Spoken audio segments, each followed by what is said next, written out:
Cher combattant, je vous demande de bien vouloir excuser mon retard. La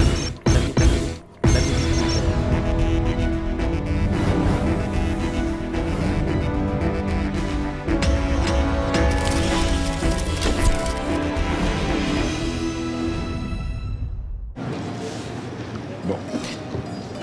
Mesdames et messieurs, ça marche? Ça marche? Y a pas de micro? Et voilà, j'étais au G20 à Toronto. Et là-bas, croyez-moi, la rigueur, les Canadiens, ils savent ce que ça veut dire, hein. Coupure de courant, panne de son, c'était service minimum. Alors croyez-moi, pour faire un discours dans ces conditions, hein, il n'y avait qu'un cadre comme moi pour tenir le public en haleine. Au revoir, j'étais content de vous voir.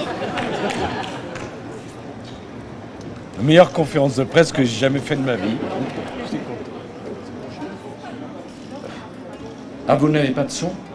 C'est moi qui parle mal ou... Mais pourtant, moi, j'ai un retour. Mais pas vous. L'avantage avec ce genre de situation de crise, c'est que ça laisse le temps de revoir ses notes. Comme j'ai tendance souvent à partir en freestyle dans mes discours, c'est pas plus mal. Mais surtout, ça m'a permis de connaître toutes les questions de ces vautours de la presse. En fait, après, il s'est encore passé un truc bizarre. À gauche, ils disent ça fonctionne. À droite, ça fonctionne pas. Et voilà, ça résume bien la situation politique française. Finalement, j'ai commencé à m'énerver, même si j'ai gardé ma dignité d'homme d'État. Non, franchement, dites-moi si je peux commencer. C'est bon?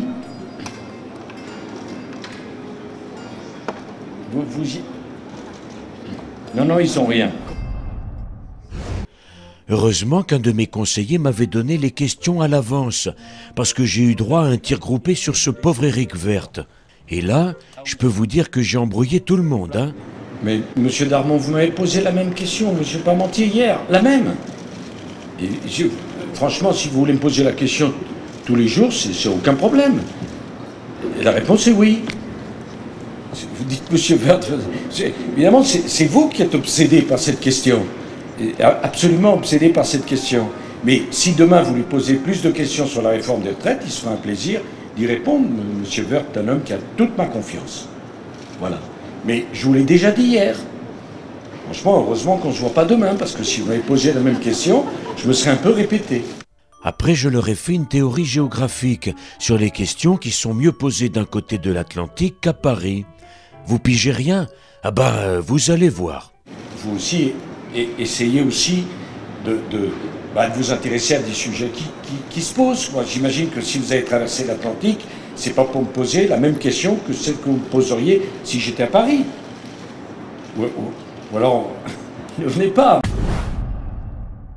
Bon, en même temps, je vois bien que nos défenses s'effritent pour soutenir Crâne d'œuf.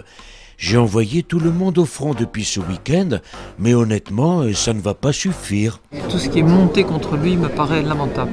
Nous vivons depuis 15 jours un process très classique. On a déjà connu ça en d'autres temps. Pourtant, moi, dans cette affaire, je sais que Woerth ne peut pas avoir de conflit d'intérêt avec l'héritière de L'Oréal. Et pour une raison très simple. Regardez sa tête. Il est bien plus proche de Pétrolane que de L'Oréal. C'est que les problèmes de cheveux, je refuse d'en avoir. J'y tiens mes cheveux. Alors tous les matins, je me fais une friction. Même s'il n'y a plus les Bleus, comme vous, je continue à regarder les matchs de la Coupe du Monde. Vous avez vu ces erreurs d'arbitrage? Du coup, le débat sur la vidéo pendant les matchs est relancé. La plupart des arbitres sont contre. En revanche, j'ai appris que tous les entraîneurs du monde sont pour la vidéo, car ils veulent faire rigoler leurs joueurs tous les soirs en leur montrant les 3 matchs des Bleus. Allez, bon courage, hein, et à demain.